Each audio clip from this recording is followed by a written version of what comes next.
ने जो पूछा है वो श्वास पर करें या गिनती पर करें, यानी सांस पर क्या गिनती हो सकती है? आप शांत चित्त होके बैठे तो मैं कोशिश करूंगा कि पहले यह समझ लें हम लोग कि 108 बार मंत्रों का जप बहुत पुराने समय से क्यों होता रहा है। 110 बार क्यों नहीं होता, 100 बार क्यों नहीं होता, 111 बार क्यों नहीं होता, ये 108 बार क्यों होता? या बहुत महानाम के पहले लिखा जाता है 108 श्री फलाना, क्यों लिखा जाता है? ये 108 का है लिखा जाता है, 109 क्यों नहीं लिखा जाता? देखिए, हमारा देश आध्यात्म की दुनिया में विश्व का मार्गदर्शक रहा है। दुनिया इसके सामने झुकती रही है। कहा जाता है कि हिंदुस्तान के कण कण में आध्यात्म है, गुणीजन है, विज्ञजन है। हमारे यहाँ जो अंक का विज्ञान है, 1 2 3 4 100 तक जो आप गिनते हैं, अक्षर का जो विधान है हमारे यहाँ क ख ग, अक्षर जिसका क्षरण नहीं होता है, जो हमेशा रहता है, परमात्मा को कहते हैं अक्षर। इन चीजों को भी आध्यात्म के धरातल पर ही जोड़ा गया था। बाद में लौकिक जगत में ये चीजें चली आई। सोचा गया कि इस पूरी दुनिया में जितने प्राणी हैं, जो भी चीजें हैं, वो किसी जगह से जुड़ी हुई हैं, समय से। कि आप शिव का जन्मदिन नहीं मनाते, हम लोग रामनवमी मनाते हैं, हम लोग कृष्णाष्टमी मनाते हैं, हम लोग बजरंगबली का जन्मदिन मनाते हैं, किंतु शिव का नहीं मनाते, शिव के विवाह का दिन मनाते। हम लोग शिवरात्रि मनाते हैं, क्यों? हम लोग स्थिति मनाते हैं। हम लोग को आपको ये पता ही नहीं है कि शिव कब जन्म लिए थे, शिव का जन्म कब हुआ था। हम लोगों को मालूम है वह शंभु है, स्वयंभू है, खुद अपने को सृष्टि किया है उसने। उसकी कोई तिथि नहीं है, उसके कोई जन्म की हमको आपको सूचना नहीं। यानी हमारे आपके जन्म का समय है, जाने का भी समय है। हम लोग समय से जुड़े हैं, हम लोग जगह से भी जुड़े हैं, और जुड़े हैं हम आप पात्र। अब मैं शब्दों का चयन करता हूं। कहा जाता है कि पूरी दुनिया, पूरा जगत स्थान, काल और पात्र से जुड़ा हुआ है। समझिएगा इसको, पात्र हम आप हो गए। हम आप किस किस चीज से जुड़े हुए हैं? स्थान से जुड़े हुए हैं और समय से जुड़े हुए हैं। कहा जाता है कि पूरी दुनिया, पूरा जगत, पूरे जीव स्थान, काल और पात्र से जुड़े हुए हैं। पात्र तो खुद हो गया वो। किया क्या गया? आज तो समय को हम लोग घंटा, मिनट और सेकंड में निकालते हैं। आप पंचांग देखिए, पहले के समय में समय को निकाला जाता था नक्षत्रों से। आज भी निकाला जाता है, पंचांग बनता है ना हमारा आपका। 27 नक्षत्र होते हैं जिन पे एक सूर्य संचरण करता है, घूमता है। वो घूमता है यानी सूर्य नहीं घूमता है, सूर्य के चारों ओर नक्षत्र घूमते हैं, संचरण होता है। यानी समय की गणना हमारे भारतवर्ष में शुरू हुई थी नक्षत्रों से। कहा जाता है 27 नक्षत्र हैं, फिर वही घंटा घड़ी सब शुरू होता है। स्थान को कैसे आप पता लगाएंगे? कौन सी जगह में कौन सा मकान बना है? हम लोग जब एसडीओ का इजलास करते थे या मजिस्ट्रेट थे तो वकील साहब बहस करते थे, हुजूर ये जो घर है उसके पूरब में ये है, पश्चिम में ये है, उत्तर में ये है, दक्षिण में ये है, इसी जगह पे झंझट हो रहा है हुजूर वहां पर। यहीं पर 144 लगाया जाए या 107 लगाया जाए या मुकदमे होते थे। यानी किसी जगह को निर्धारित करने के लिए आप चौहद्दी का प्रयोग करते हैं, 4 दिशाओं का प्रयोग करते हैं। दिशाएं तो 10 हो जाएंगी, लेकिन 4 मूल दिशाएं हैं, उन दिशाओं के बीच के कोण से दिशाएं 10 हो जाती हैं, लेकिन मूल दिशाएं 4 ही हैं, पूरब, पश्चिम, उत्तर, दक्षिण। न्यूज भी इसी से बना है, north, east, west, south. News जो आप कहते हैं, न्यूज पढ़िए, वो क्या है? North, east, west, south. अब समझिए इसको। समय को 27 नक्षत्रों में बांटा गया। 27 नक्षत्रों से समय की गणना होती है।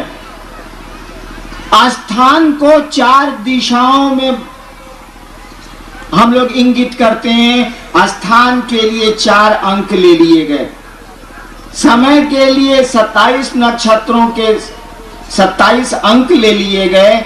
दिशा के लिए 4 दिशाओं के लिए 4 अंक ले लिए गए। 27 हुआ आपका समय, 4 हुआ आपकी दिशाएं, हुई आपकी दिशाएं। मंत्र का जप कौन करेगा? हम आप करेंगे नमः शिवाय, हम आप करेंगे राम रामाय नमः, हम आप करेंगे जो भी मंत्र हो। यानी पात्र तो हम हैं, हम बने हैं समय से, हम बने हैं स्थान से। आप लोगों ने बहुत देखा होगा, हमने भी देखा है, नौकरी ही मैं स्टेट की करता हूं। मोटरसाइकिल से 2 आदमी जा रहा, आगे वाला बिल्कुल बच गया, पीछे वाला वहीं मर गया दुर्घटना में। अगर इसमें से समय को चेंज कर दीजिए या जगह को चेंज कर दीजिए, मौत नहीं आएगी। या पात्र को बदल दीजिए, आसान नहीं है, नहीं बदला जा सकता। अगर मोहन नाम के आदमी को 10 बजे किसी एक स्थान पर, नाम मैं क्यों लूं, किसी एक स्थान पर दुर्घटनाग्रस्त होना है, तो मोहन के बदले 10 बजे सोहन को भेज दीजिए, दुर्घटना नहीं होगी। मोहन को उस समय उस स्थान से हटा के बक्सर भेज दीजिए, दुर्घटना नहीं होगी। यानी स्थान को, पात्र को, समय को, किसी को बदल अगर आप सकते हैं तो दुर्घटनाएं रोकी जा सकती हैं, सुघटनाएं रोकी जा सकती हैं, अच्छी बातों को भी रोका जा सकता है।